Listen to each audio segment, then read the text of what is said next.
¿Es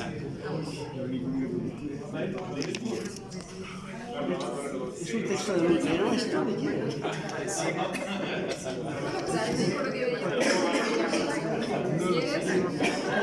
parte del lanzamiento, parece. Es parte del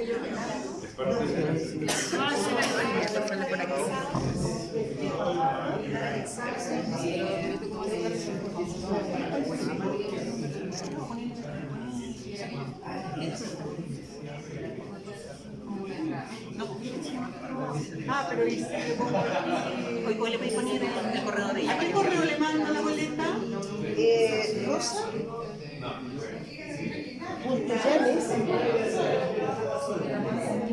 Sí, tenemos Rosa.Llanes.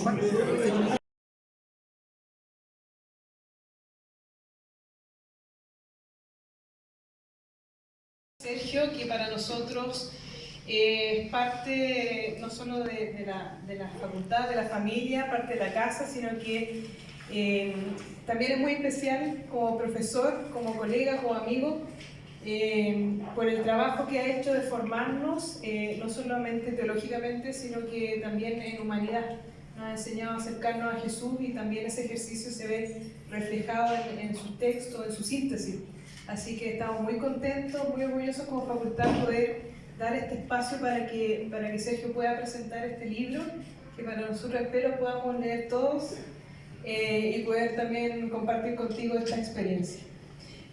La presentación va a contar de 3 momentos. Vamos a tener a Keka Schilling, que nos va a hacer una primera aproximación, un comentario sobre la lectura de la obra, una apreciación más general.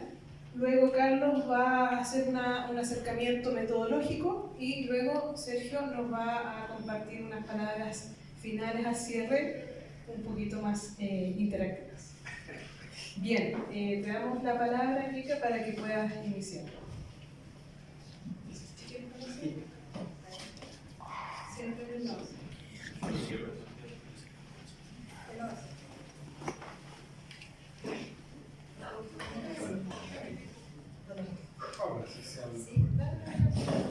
Hola, buenos días. Mucho gusto estar acá.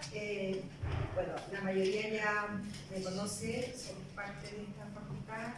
Solamente presentarme en 2 palabras para ver de qué contexto viene lo que yo voy a decir. Yo soy mujer casada, tengo 4 hijos, soy estudiante de teología de 5º año y de profesión médica.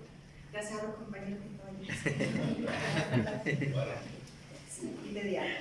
Primero, agradecer la oportunidad de estar acá en este lanzamiento, que es un gran honor poder acompañar al Padre Sergio. Digo Padre Sergio porque yo lo conocí en el ambiente pastoral antes que en el ambiente académico. Por eso me voy a referir a él a veces como el profesor Silva y a veces como mi querido Padre Santo. Esta gran obra del Padre Sergio, gran teólogo, académico, profesor, religioso, gran persona y discípulo de Jesús, como ya dijo la profesora Javi, está compuesta por 4 volúmenes, un trabajo que inició hace ya 50 años. Son 50 años de estudio, de investigación teológica, de experiencia vivencial, de academia, que se puede decir que se encuentran compilados en estas páginas, a disposición de todos nosotros que buscamos profundizar nuestra fe y, como dice Pedro en su primera carta, de dar razón de nuestra esperanza. Este 4º libro que está ahí se titula ¿Por qué murió Jesús? Esta es una pregunta que nos exhorta a buscar más preguntas y respuestas. ¿Por qué murió Jesús, nuestro Dios? ¿Cómo puede morir el Hijo de Dios? O peor aún, la pregunta, ¿puede ser el mismo Dios el autor de la muerte de su Hijo? Esa pregunta podría ser para examen de grado, ya que estamos en este contexto. Ojalá no me toque, pero para plantear. La pregunta que viene a continuación la hago porque fue una de las preguntas que yo me hacía cuando inicié el estudio. ¿por qué buscar las respuestas en este libro y no buscar las respuestas directamente en la Biblia, ya sea del Antiguo Testamento o del Nuevo Testamento? Y ahora, después de estos años de estudio, me respondo que este libro se fundamenta en la Sagrada Escritura, es una iniciación a los Evangelios. El profesor Silva, aquí a mi lado, luego de leer exhaustivamente los Evangelios, preguntándose y preguntándoles si puede ser Dios el autor de la muerte de Jesús, después de todo eso nos entrega un análisis de los textos con múltiples citas bíblicas que permiten comprender mejor la verdad teológica que está contenida en los Evangelios. Nos introduce en los Evangelios, buscando en ellos la respuesta a la pregunta inicial: ¿por qué murió Jesús? Lo hace con su propio estilo, ordenado, sistemático, entregando en forma racional fundamentos de nuestra fe, en un lenguaje sencillo y cercano, pero no por ello menos teológico. Como gran teólogo y académico, se ha preocupado de fundamentar sus afirmaciones señalando referencias y explicaciones amplias al pie de página, que para nosotros estudiantes nos sirve muchísimo, nos facilita y enriquece la lectura. Aquí me llamó la atención, y ya se lo dije a él anteriormente, que son 770 referencias a pie de página. Entonces me pregunto, ¿será algún número elegido al azar?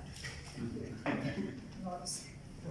Bueno, la idea no es hacer un resumen del libro, sino que presentarlo y mostrar algunas reflexiones que me ha generado su lectura. Este libro, el cuarto tomo, como ya vimos, está compuesto de 379 páginas más el índice. Páginas que están divididas en 4 partes y en 15 capítulos. Antes de ver, yo voy a analizar principalmente en los primeros 4 capítulos, que es la primera parte del libro, pero antes de eso quería compartir una pequeña reflexión que me surgió al inicio de la lectura, que presenta el padre Sergio en la página 13. Y esta reflexión la hago propia porque quizás logra transmitir los anhelos de mis búsquedas al iniciar mis estudios en teología. Entonces cito al padre: entre las experiencias humanas de mayor peso está la necesidad de buscar el sentido de la vida. La fe cristiana es la respuesta a esa búsqueda, de modo que se nos va a despertar el deseo y la necesidad de comprenderla. Como la fe consiste en seguir a Jesús y Él se nos da a conocer de manera más clara y fuerte en los Evangelios, comprenderlos pasa a ser una necesidad imperiosa. Y creo que por eso estoy acá, terminando, después de 28 años de trabajar en pediatría, estoy ahora terminando mi 5º año de teología, con muchas ganas de seguir profundizando estos estudios bíblicos, para seguir profundizando en la fe en Jesucristo. Y muchas gracias, Padre, por esta oportunidad. Dicho sea de paso, llegué a esta facultad por una invitación de un hermano de los Sagrados Corazones. Qué real e importante es encontrar el sentido de la vida y de la existencia, y qué fuente más maravillosa son los Evangelios y la Sagrada Escritura en su totalidad. Tener este libro nos ayuda a introducirnos en la lectura y a hacer una síntesis de los textos bíblicos, para encontrar y profundizar el sentido teológico que ellos contienen. Considero que este libro es un gran regalo para todos nosotros que estamos acá. Dado el tiempo que tenemos, he querido centrarme, como ya dije, en la primera parte, y según el tiempo que me quede lo agotamos, porque son solo 15 minutos y trataremos de cumplir con ello.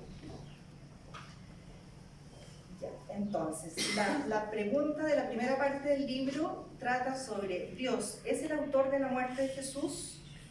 Esta parte contiene los 4 primeros capítulos. El primero trata de los relatos de los evangelios que hablan de la muerte de Jesús. En el libro, junto con mostrar el testimonio de los autores bíblicos, nos va dejando entrever la experiencia de fe del propio autor, ese encuentro personal con Cristo que nos lleva a seguir buscando la verdad revelada. Cito las palabras del padre Sergio: el hecho es que los 4 evangelios, con todas sus diferencias, fueron acogidos por la comunidad post-apostólica, como la norma de fe en Jesús. Nosotros, lectores creyentes de hoy, tenemos que descubrir el significado de este hecho. Qué linda invitación a profundizar nuestra fe. Muestra lo que estamos haciendo aquí en la facultad, lo que estamos haciendo en los distintos cursos de pre y de posgrado, profundizando nuestra fe en Jesucristo y poder transmitirla a la comunidad.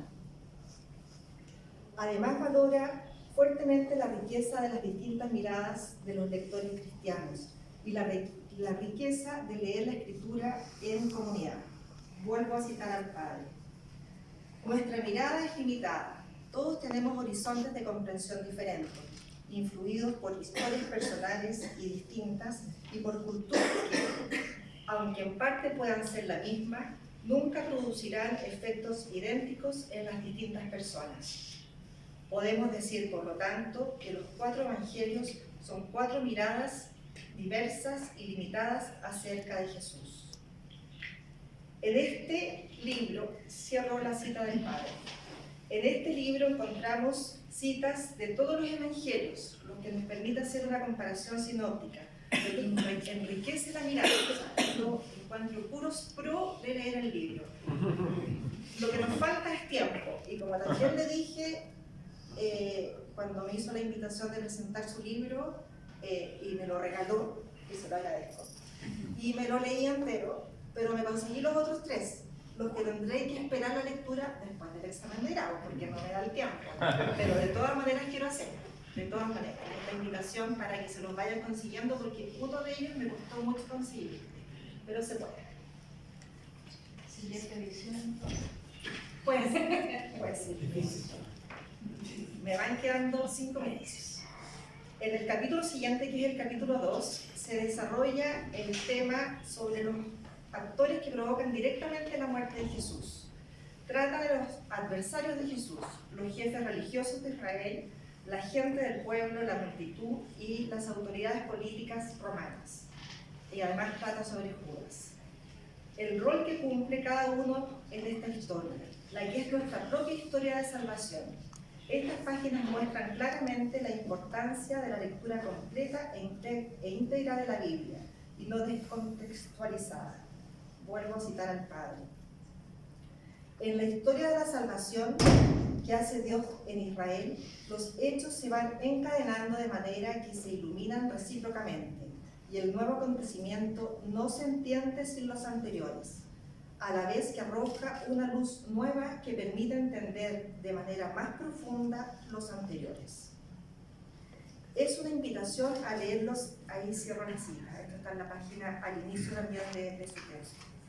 Es una página a leer los evangelios en forma atenta, con el mismo espíritu con los que ellos fueron escritos.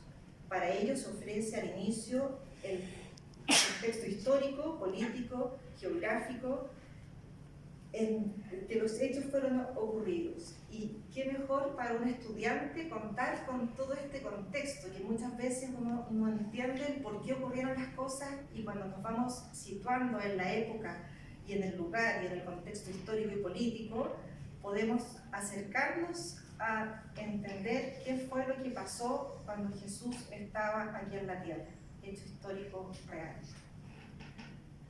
Otra gran riqueza que encontramos en el libro son ciertas palabras en el idioma original, el griego koiné, que tanto nos ha costado estudiar. ¿Ya? Pero, por supuesto, aquí poniéndole el significado amplio y el que era usado en la cultura de la época. Esto permite un mayor acercamiento a la verdad teológica, como lo hemos visto ya en los cursos de Sagrada Escritura y en los cursos de griego. Qué importante, recalco, es que tratemos de aprender y de acercarnos a las lenguas originales, tanto el griego y paso al dato el hebreo también, que debiera estar en la malla, pienso, dicho sea de paso. El tercer capítulo desarrolla el tema de Jesús enfrentado a su muerte. ¿Qué habrá pensado Jesús al enfrentarse a su muerte? Gran pregunta.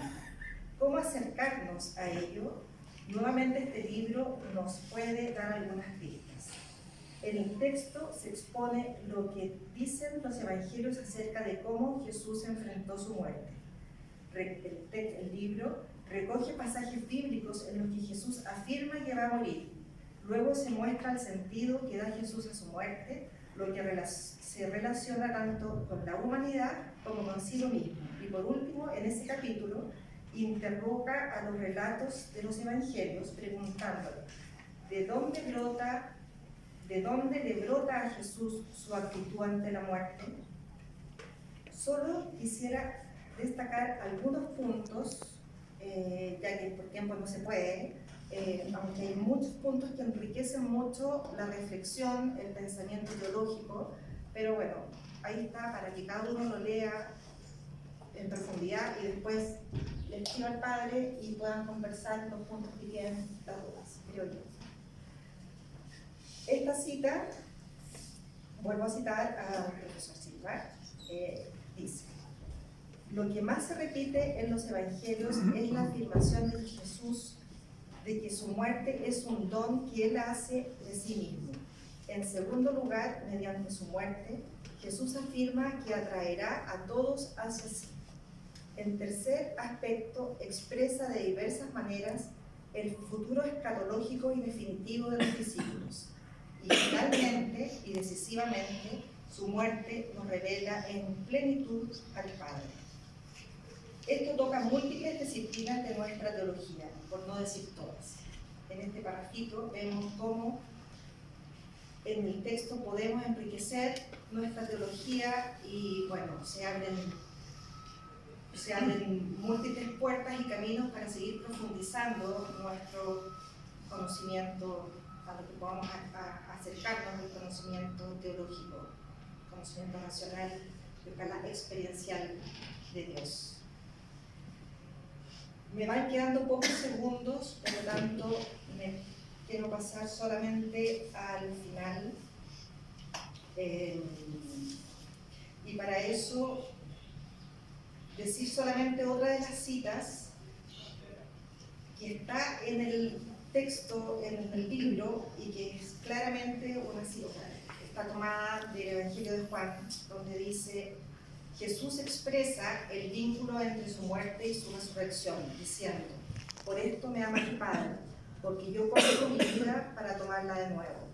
Nadie la arranca de mí, sino que yo la pongo a partir de mí mismo. Tengo autoridad para ponerla y tengo autoridad para tomarla.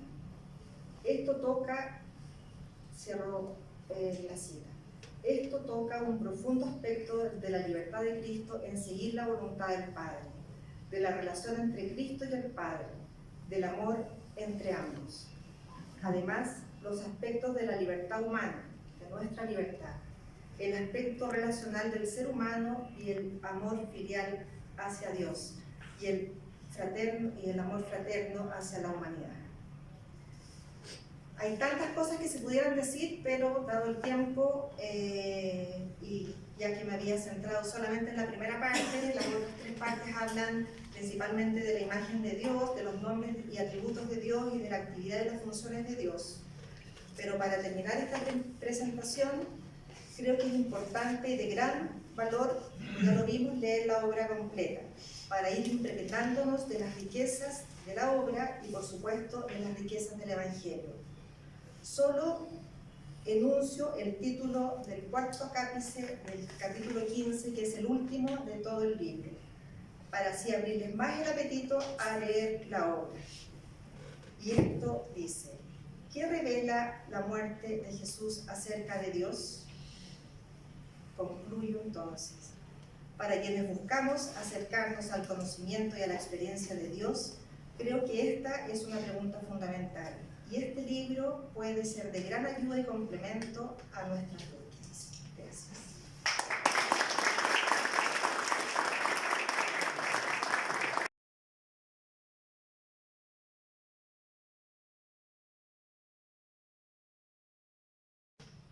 Quisiera agradecer primeramente a Sergio por esta invitación. Es un gran honor para mí poder decir unas palabras balbuciantes del libro de uno de mis profesores queridos que me marcaron enormemente en mis estudios de teología de primer ciclo, ando medio como llorón hoy día, entonces puede ser que en algún minuto como que no me pasa muy a menudo, pero bueno, con Sergio Silva este lanzamiento tiene una connotación especial para mí, y tengo que agradecer a Sergio porque Sergio me abrió el gusto por hacer teología, en particular yo diría hacer teología fundamental de rodillas.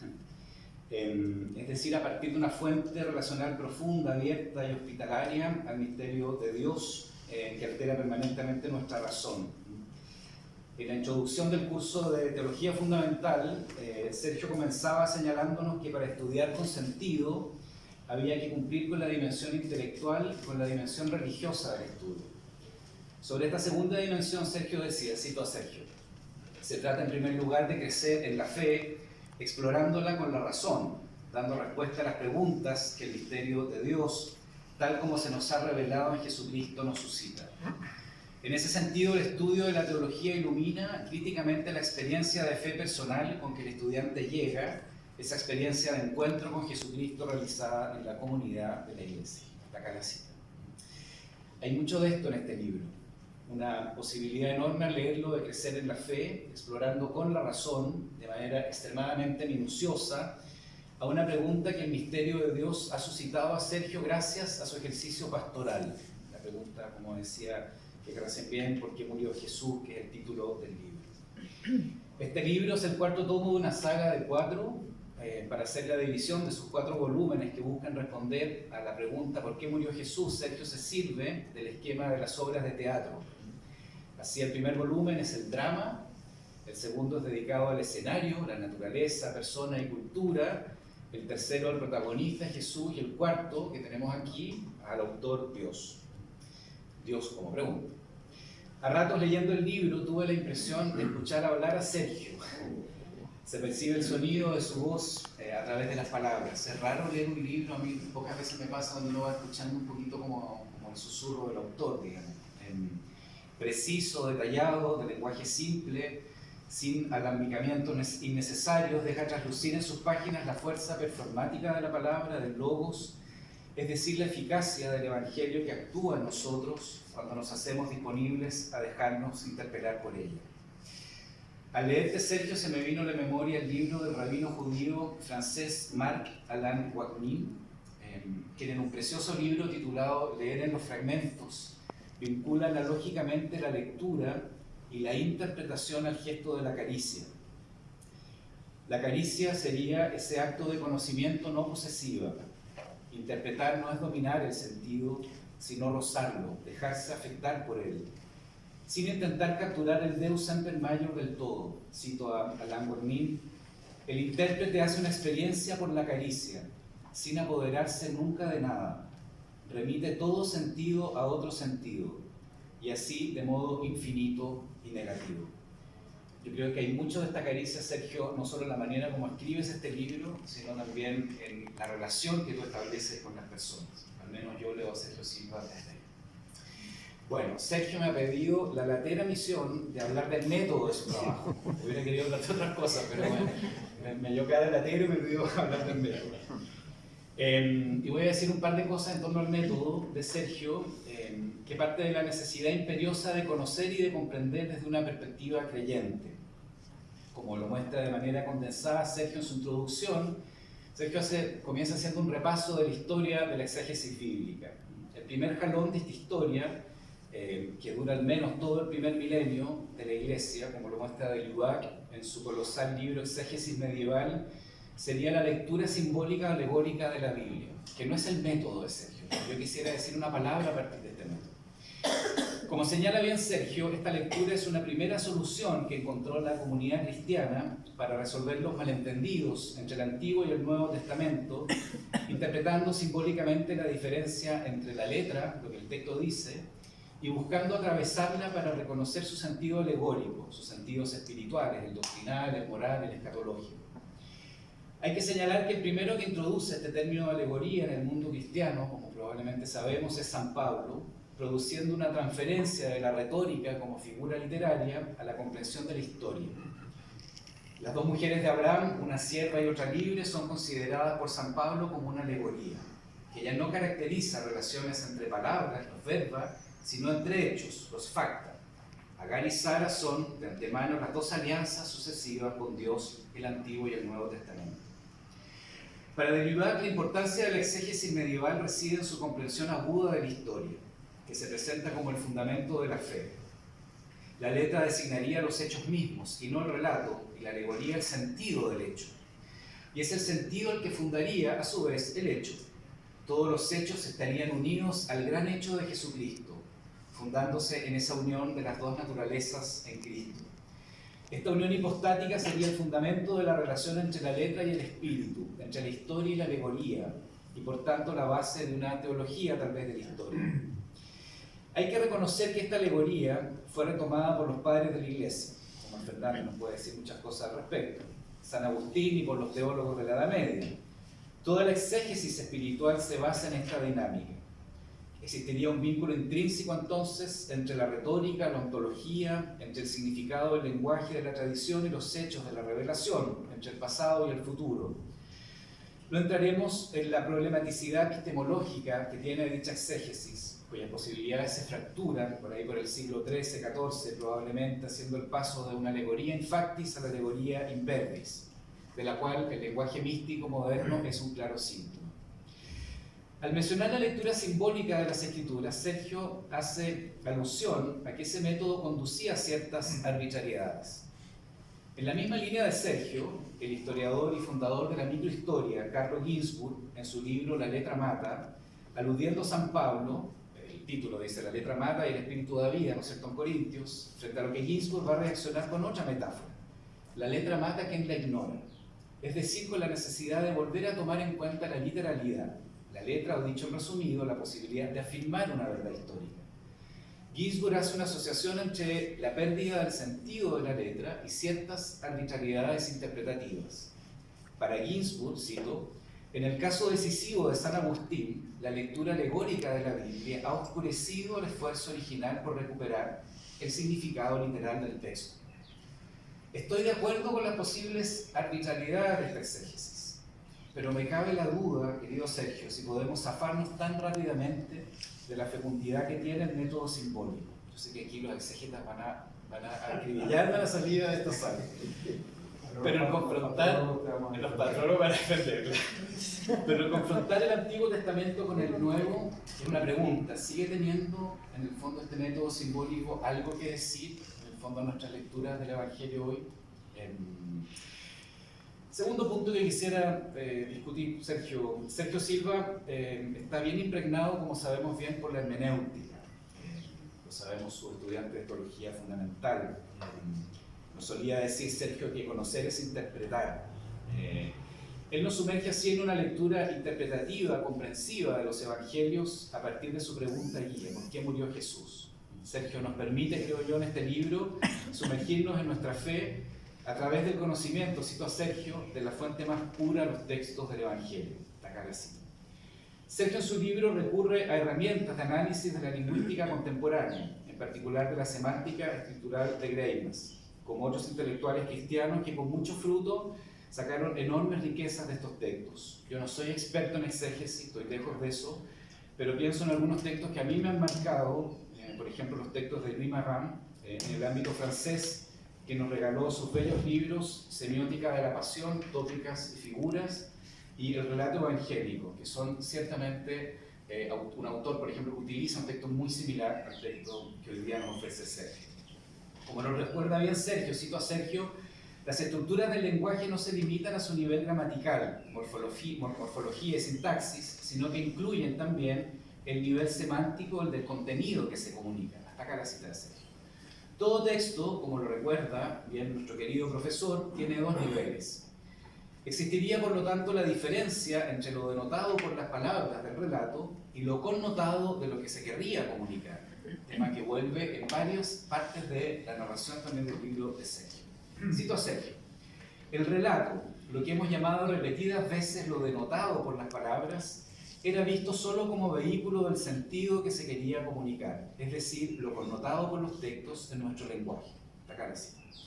Esto explicaría la libertad y las diferencias entre los distintos evangelistas para relatar el acontecimiento de la Pascua. no se pueden leer los evangelios según nuestros criterios de veracidad históricas, que ciertamente no son aquellos con los que fueron escritos los evangelistas. Cito a Sergio de nuevo: en el siglo I, cuando fueron escritos, las fronteras entre realidad y ficción en un relato que pretendía contar hechos realmente sucedidos eran mucho menos tajantes que hoy. Creo yo que esa afirmación valdría la pena historizarla. Lo que sí me queda claro es la relación entre historia y ficción, en la que se sitúa también todo relato teológico.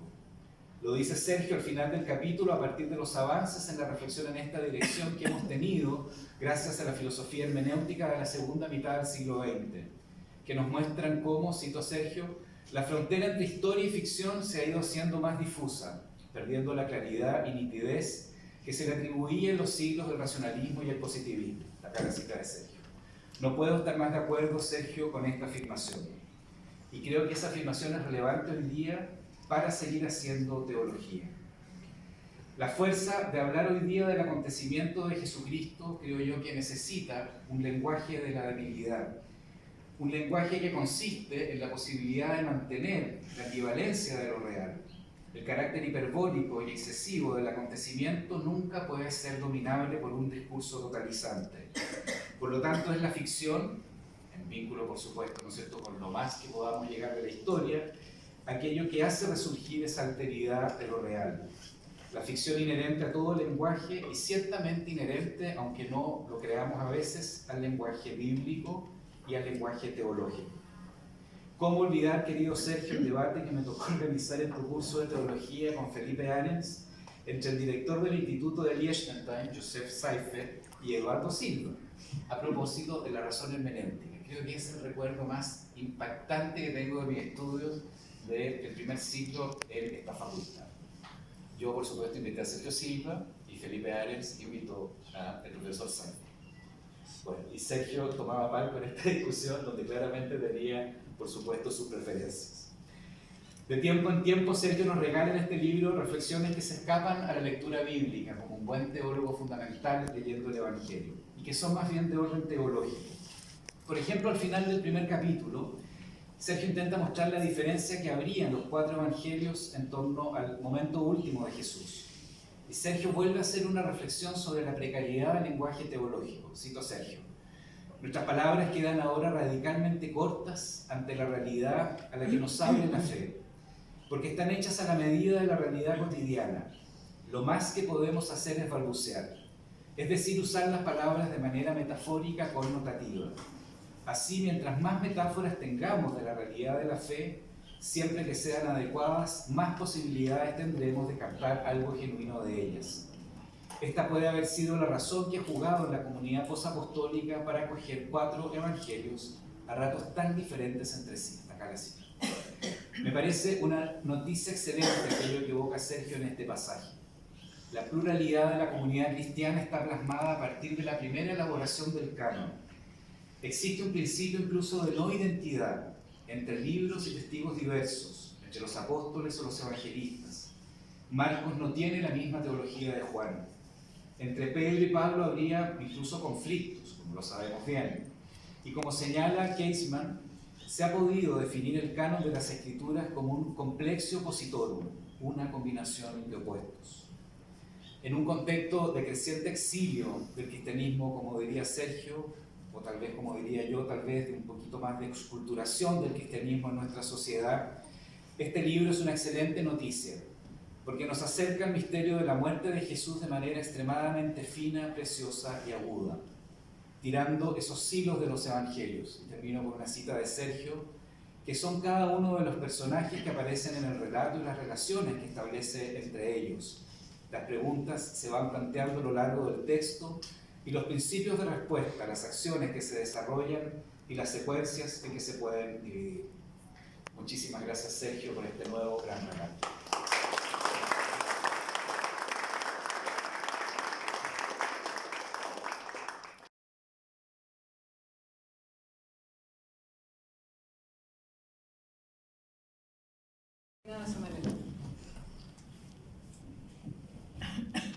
Gracias a los 2 primeros habladores.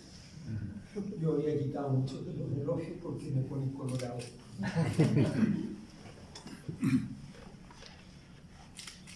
En los 4 tomos de esta obra, adentro en los evangelios, tratando de comprenderlo lo más profundamente que he podido, con el propósito de ayudar a otros, hermanos y hermanas, a comprenderlos mejor.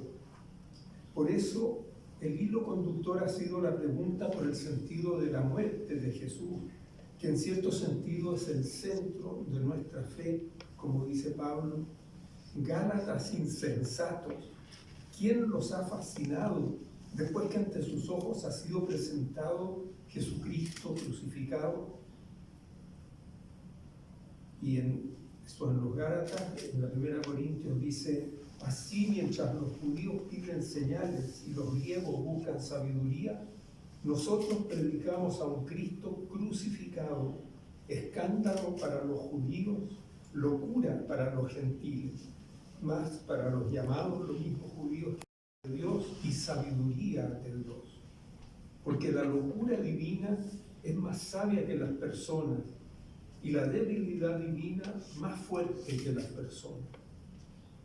Y un poquito más adelante en la misma carta: yo mismo, hermanos, cuando fui donde ustedes a anunciarles el misterio de Dios, no confié mi mensaje al prestigio de la palabra o de la sabiduría, pues solo quería manifestarles mi saber acerca de Jesucristo y además crucificado. La muerte de Jesús es un acontecimiento cuyo sentido es inagotable, de manera que nadie puede dar una respuesta definitiva, válida para siempre.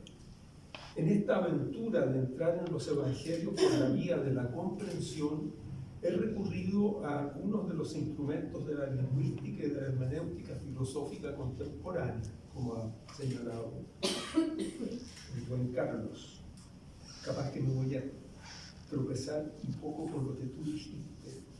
Voy a dar 2 ejemplos, uno de cada una de estas 2 disciplinas, o sea, lingüística y hermenéutica. De la lingüística he tomado la distinción, que señaló también Carlos, entre lo denotado y lo connotado por una palabra o frase, cuando nos comunicamos, sea por escrito.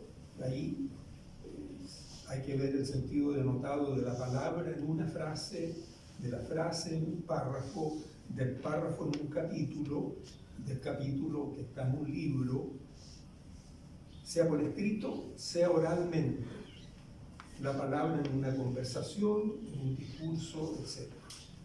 La denotación se refiere al significado que tienen las palabras cuando se las emplea en un sentido objetivo, cuando se quiere describir algo, sea exterior, sea descripción de algo que yo siento.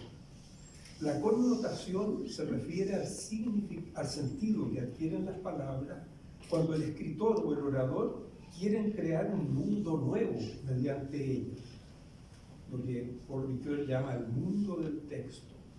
En ese mundo que existe en el texto y en la imaginación del que lo lee, las palabras, frases, etcétera, siguen teniendo su sentido denotado, pero adquieren un nuevo sentido connotado que se descubre mediante la interpretación. Voy a dar un solo ejemplo para aclarar esta distinción. Aquí me pongo profesor.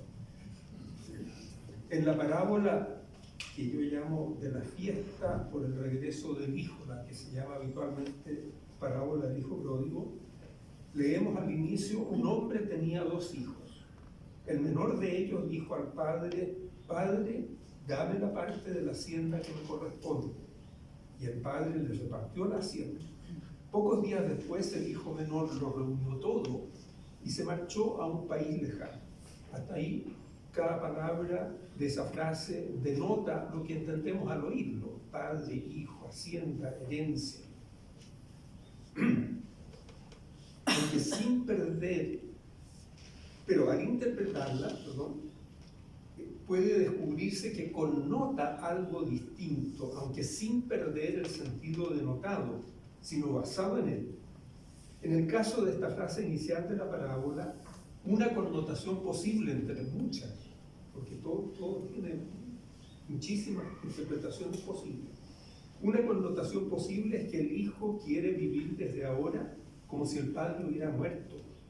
La herencia se reparte habitualmente luego de la muerte, y la muerte implica el alejamiento definitivo del difunto, que queda reflejado, en este caso, en la partida del hijo a un país lejano.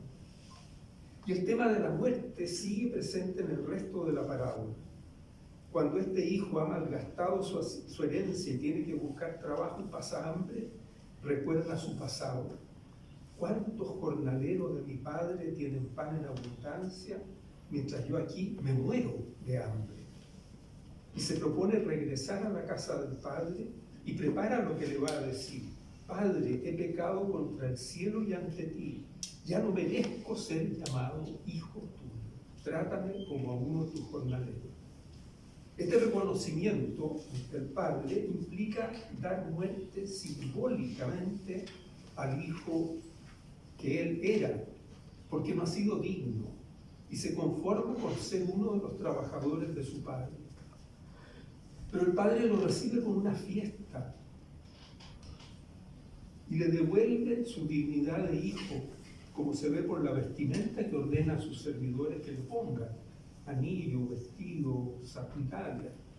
Y en ese momento justifica hacer fiesta porque este hijo mío había muerto y ha vuelto a la vida, se había perdido y ha sido hallado. La misma justificación la repite después al hijo mayor que no quiere entrar en la fiesta. El padre de la parábola actúa como lo hace Dios mismo, Padre lleno de misericordia que con el poder de su amor da vida nueva al que la ha perdido. Son posibles muchas otras interpretaciones, pero solo son adecuadas al texto las que integran todos los elementos que lo componen. Basta con que uno solo no quede integrado en la interpretación para que sea arbitraria, subjetiva. Aquí hay una experiencia, voy a interrumpir un poco la lectura, una experiencia personal que me marcó mucho en este sentido. Cuando yo tenía 54 años empecé unas conversas largas con un psicólogo que me hizo soñar. Llegué a soñar hasta 4 veces por noche y me decía que escribiera al momento de despertar del sueño al tiro, porque si no los sueños se mueren. Y yo me fui envalentonando. Entonces a medida que pasaba el tiempo yo llegaba ya con mi interpretación hecha. Y me acuerdo de un sueño que sucedía en la ciudad de San Francisco, en Estados Unidos, que tiene bastantes colinas y además tiene tranvías. Y yo me acuerdo, no me acuerdo más que de este detalle, que le cuento yo esta historia con mi interpretación. En la historia había la esquina de la calle 54, en el camino del tranvía. Y yo no lo tomé en cuenta. Y me dice este hombre: ¿y qué significa para ti 54? Y ahí tomé conciencia de que ese año había cumplido 54. Y eso me derrumbó mi interpretación y me manejó a hacer otra. O sea, él me hizo otra mejor. Un elemento basta para que la interpretación sea arbitraria, subjetiva. Y de la hermenéutica mencionan, entre muchos otros aportes valiosos, el de la importancia decisiva del contexto para una interpretación. Bueno, el contexto tiene muy diversas formas, entre ellas el contexto textual inmediato, poner el texto en su contexto inmediato, el intratextual, la frase en el párrafo en el capítulo, etc., el intertextual, los otros textos pertinentes de cualquier época que sean. Por eso es tan importante un evangelio tratarlo con los otros evangelios y con el resto de la Biblia. Y el contexto histórico, social, cultural y muchísimos otros. El tema del contexto me llevó a descubrir la similitud entre la interpretación, la hermenéutica, y el juego de armar un puzzle. En mis últimos años de docencia, di a los alumnos la tarea de armar en grupos de a 5 un puzzle de 500 piezas y de entregar un informe acerca de qué les facilitó y qué les dificultó armarlo. Me impresionó constatar que estos informes calzaban con los principios fundamentales de la interpretación del ser humano, sus acciones y sus obras, entre ellas los textos. Tengo una síntesis de estos informes con la referencia a los principios hermenéuticos. Si alguien se interesa por tenerlo,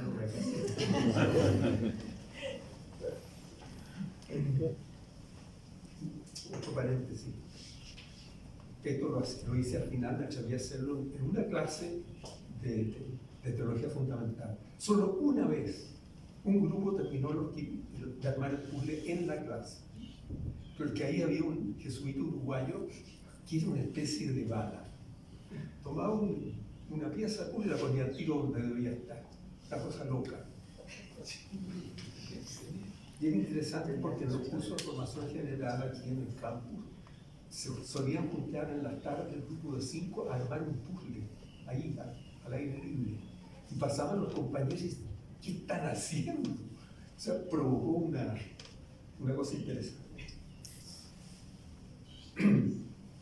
Sin embargo, ya dejo ese primer tema sobre el método. Sin embargo, la comprensión, siendo de importancia decisiva, no agota nuestro encuentro con Jesús y los evangelios, ni con ninguna otra expresión humana, sea con palabras, gestos, acciones, obras, etc. Hay otras vías complementarias. Por ejemplo, la vía de la belleza. Esa me despertó el interés por ella, lo que dice el Papa Francisco en la Evangelii Gaudium. Todas las verdades reveladas proceden de la misma fuente divina y son creídas con la misma fe, pero algunas de ellas son más importantes por expresar más directamente el corazón del Evangelio. En este núcleo fundamental lo que resplandece es la belleza del amor salvífico de Dios manifestado en Jesucristo muerto y resucitado. Y más adelante, en la misma exhortación, es bueno que toda catequesis preste una especial atención al camino de la belleza. Es un camino ancho y largo, me parece, que nadie puede recorrer y conocer por completo. Me contento ahora con 3 expresiones diversas, una visual y las otras 2 auditivas.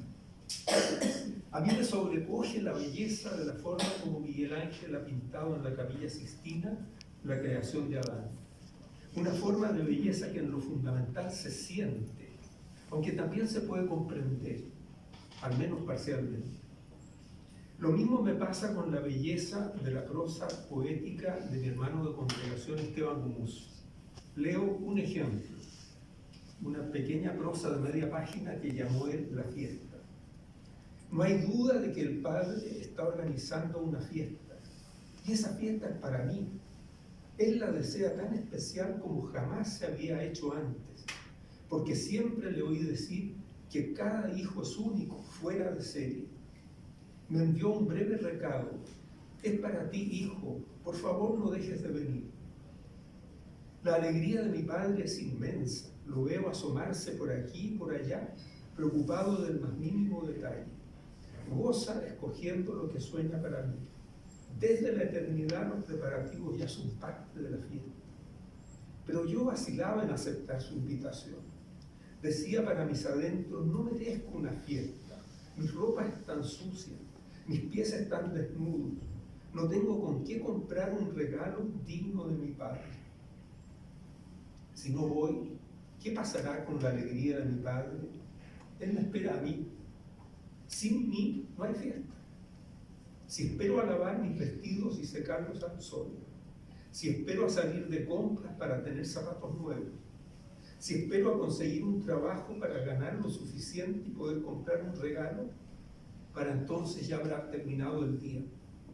Habré rechazado la fiesta preparada para mí por las propias manos de mi padre. Ahora me doy cuenta de que yo estaba más preocupado de mi propia indigencia que de la alegría del Padre. No podía comprender la profundidad de la gratuita alegría de Dios. Es tan simple. Él me ama en su propia infinidad sin dimensiones. Me ama por mí y como soy. Él mismo me hace responsable de su alegría. No me invita por mi ropa, ni por mis zapatos, ni por mi correcto regalo de niño bien cumplido. Simplemente me ama como aman los papás y las mamás. Cuando me vio llegar, descargó sobre mí toda su alegría. Lo miré tan contento que se callaron todos mis discursos. A él no le importaba contaminarse con mi ropa sin lavar. Su abrazo me revestía del todo bien. Me pareció que en su presencia hasta era mejor caminar descalzo, no llevar ninguna póliza de seguro, ninguna otra virtud que la confianza en su amor. Comenzó la fiesta y Dios me dijo: mira, te he liberado de tus pecados y te voy a vestir con mi propio traje de fiesta. Entonces pusieron sobre mi cabeza una corona que yo no había comprado. Lavaron mis ropas en la sangre del Cordero. Me bañaron con agua de fuente viva y comenzó la fiesta que no ha de terminar.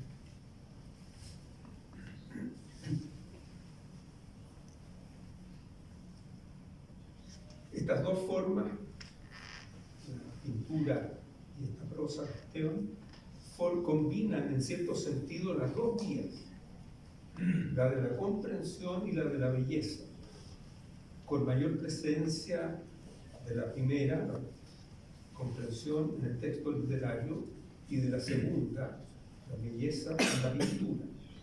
La tercera forma es musical, donde se manifiesta casi exclusivamente la belleza que supera todo intento de comprenderla, porque es un regalo misterioso que nos atrae, nos emociona, nos fascina y nos envuelve en un gozo incomprensible que muchas veces llega hasta las lágrimas. Y quizá por eso nos habla en secreto de Dios, hermosura sin mentira. Terminamos con el coro inicial de la primera cantata del oratorio de Navidad, son 6 cantatas de Bach.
Muchas gracias.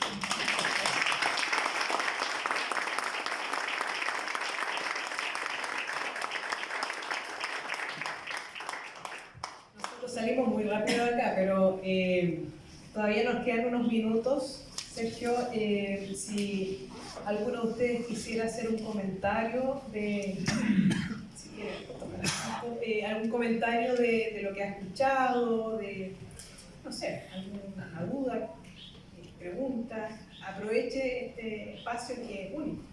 De tener a Sergio acá en la facultad, también para nosotros, los estudiantes que veo ahí.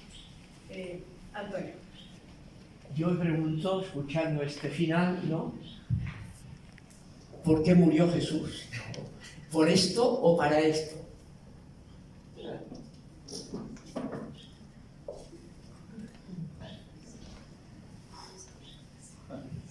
Yo creo que para esto, para la alegría que se refleja en el coro, en el director, es la alegría que decía Esteban también en su pueblo. Y esto es la cantata de Navidad. Ya desde el nacimiento hay alegría en el Evangelio de Lucas, sobre todo. Estamos creados para la alegría. Y Jesús pasó por nuestras penas para eso, para entregarnos su alegría.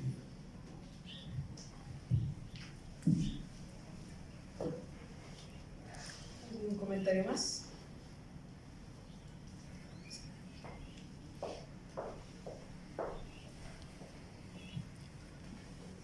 A mí me cuesta,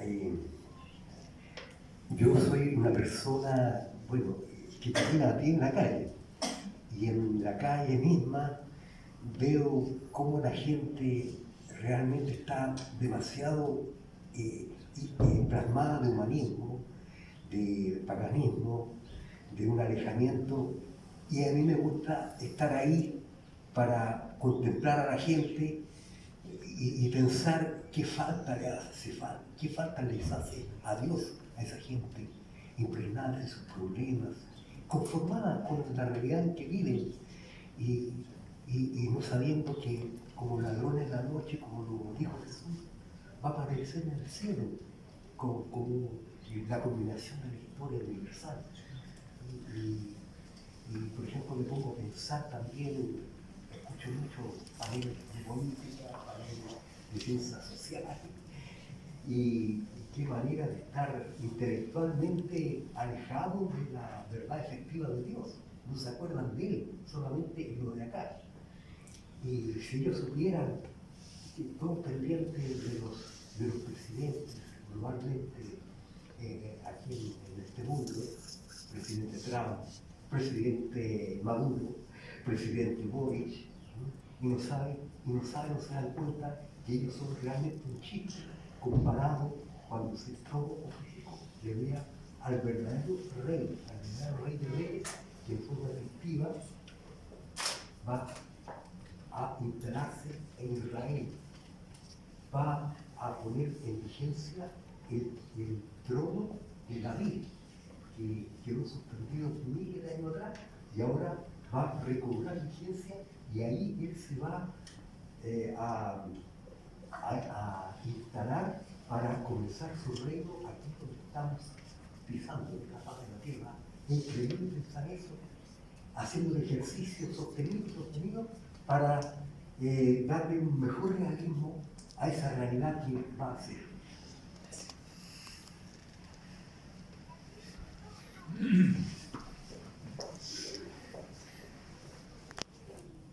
No he tenido la oportunidad de leer tu obra, Sergio, pero ya el título tiene un doble sentido, creo, una doble connotación, diría. El porqué, la finalidad, que es esta, pero también por qué. ¿Por qué matan a Jesús? ¿Por qué muere Jesús de una manera tan violenta y atroz que los evangelios no ocultan? Y que es la pregunta que también nos hacemos y se ha hecho también la teología latinoamericana, ¿cierto? La doble, ¿por qué muere gente de manera tan violenta, tan atroz? ¿Cómo? Me imagino que el concierto maravilloso, la música, la estética no nos haga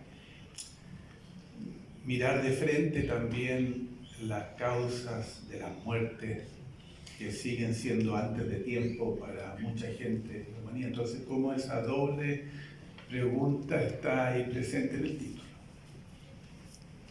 Sí.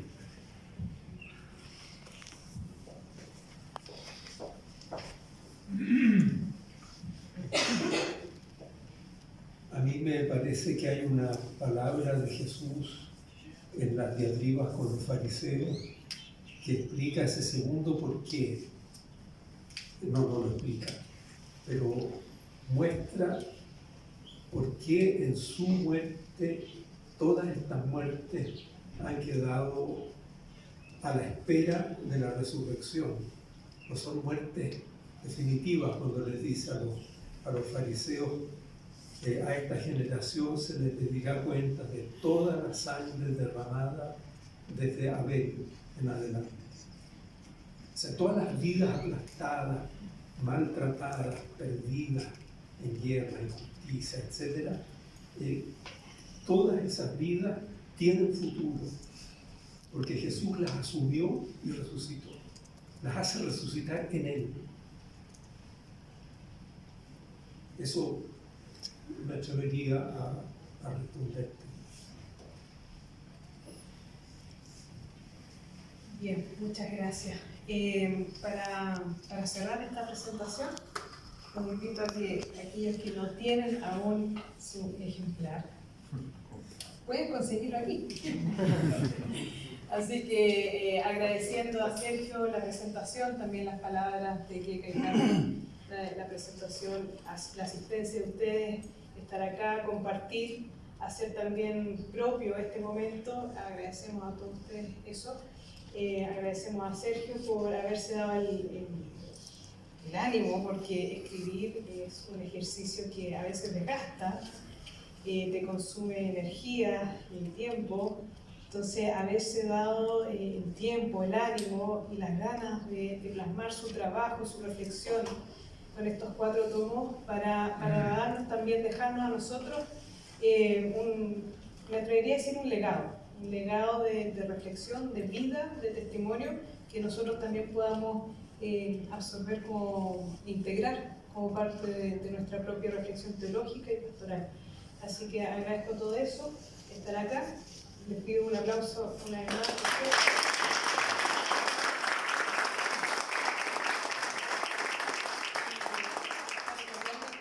Bienvenidos aquí a la mesita de al lado a escribir su ejemplar. Muchas gracias. Oye, Sergio,